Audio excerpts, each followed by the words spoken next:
Cancer has long been a terrifying disease, protected by both medical and social barriers. In the 1930s, if a doctor told a patient they had cancer, it was the same as handing them a death sentence. Even talking about cancer was considered rude because cancer equaled death in people's minds. Doctors often refused to even tell their patients they had cancer. Not knowing what was wrong was probably frustrating, but even if a patient knew what they had, they'd be frustrated because they couldn't speak to anyone about it. And so, it was common for doctors to simply do nothing for cancer patients, but send them home to die. Given these social issues, cancer research didn't progress much during that time. Trying to study cancer and possible cures might get a person labeled insane. Sidney Farber, one of the first researchers to study childhood leukemia, was shunned by the doctors of his day because they didn't want him experimenting on children and giving patients false hope. It was only when some desperate parents agreed to allow Farber to inject drugs into their children that he had the opportunity to further his work.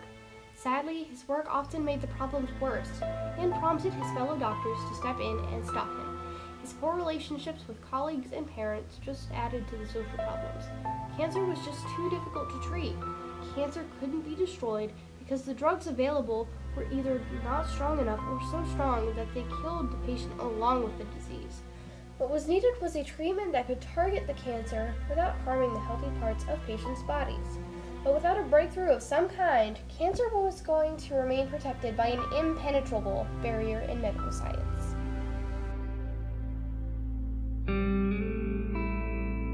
In 1909, Paul Ehrlich was looking for a cure for African trypanosomiasis, otherwise known as sleeping sickness.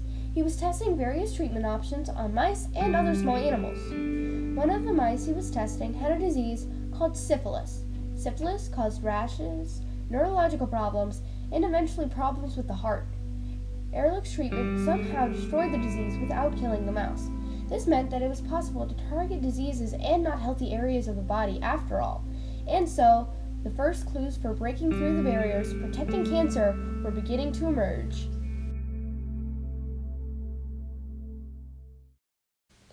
During World Wars I and II, soldiers were attacked with chemicals such as mustard gas while they hid in their trenches. Mustard gas caused blistering and damage to skin, eyes, and respiratory tracts.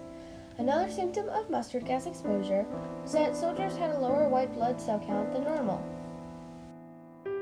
Since white blood cells help fight diseases, the soldiers were more susceptible to becoming sick more often.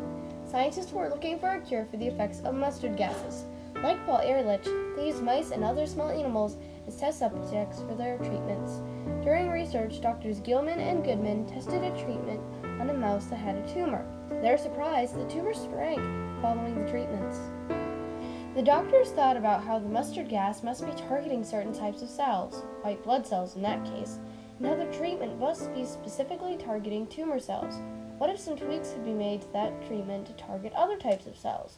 This idea led to more research into the potential of what is now chemotherapy. Our main job was to test rhesus monkeys to determine the least toxic way of giving them adriamycin. They are still using adriamycin mainly to treat breast cancer. So, daily examination under the microscope to check how many white blood cells they were producing, and eventual biopsies of their organs after they had been treated with adriamycin. It was not long until human testing started. A man named J.D., who had a tumor on his neck so big that he could not sleep comfortably, was treated with this new type of therapy.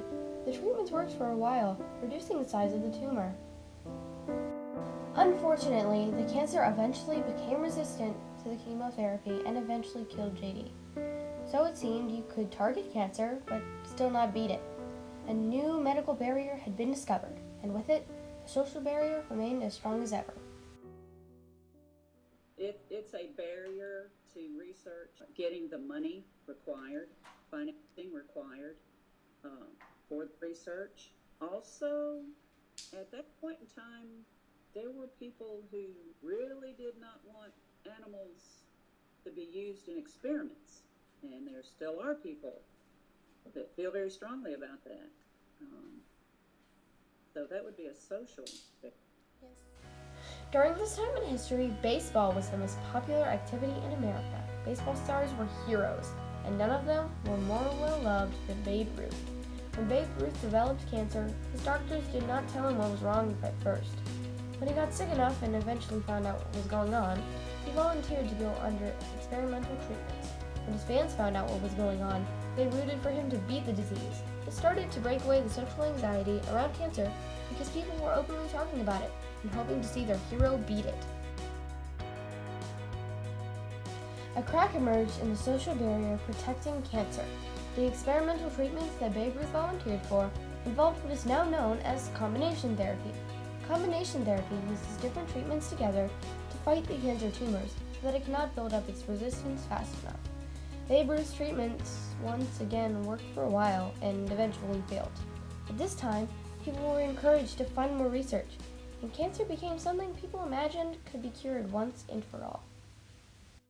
There are, I think, a number of barriers still that can be broken. That being said, over the last, especially 5 to 10 years, there have been a number of barriers that have been broken in terms of our understanding about chemotherapy and the newer treatment options that we have for patients, including accessing their own immune system to fight cancer, as we call immunotherapy, and also targeted therapy, meaning giving patients treatment that targets the very mutation that led them to have the cancer.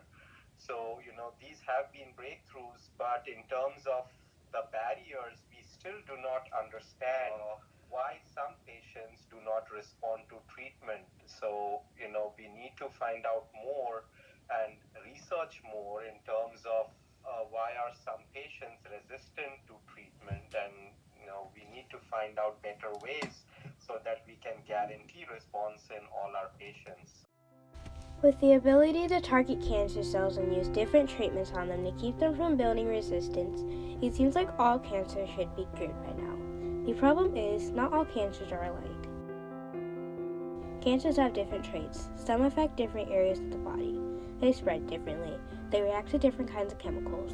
These factors affect how they must be treated, so there is no one cure for cancer.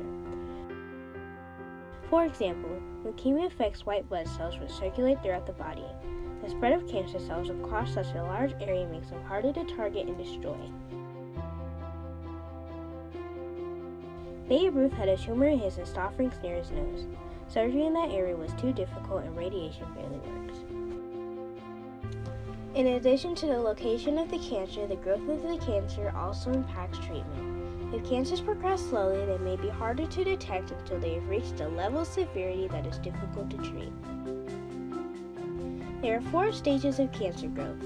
Stage 1 means that it has barely progressed and may be easily removed or treated. Stage 2 means that the cancer cells are spread around one area of the body and may require more complicated surgery to remove. The 3rd stage is when the cancer cells are dividing quickly and you need chemotherapy fast. The 4th and final stage means that the cancer has spread into more body parts than where it started.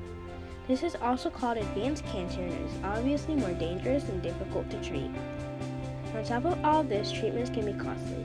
This itself is a new kind of barrier protecting cancer from eradication.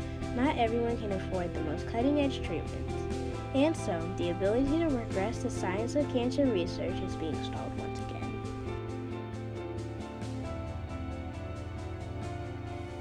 Even with these difficulties, researchers are working hard to break the remaining barriers. We can help these researchers, doctors, and patients by funding research, raising awareness, and supporting patients. This helps more patients than most people realize, considering that 17 million people get cancer each year. The barriers that once seemed impenetrable around cancer are starting to fall. People are open to discussing cancer now. Support groups are everywhere, and cancer research is seen as valuable and promising. Patients are thriving today more than ever. New technologies are becoming available, and new breakthroughs are being made. It is only a matter of time and continued effort before the final barriers are broken and cancer is a thing of the past.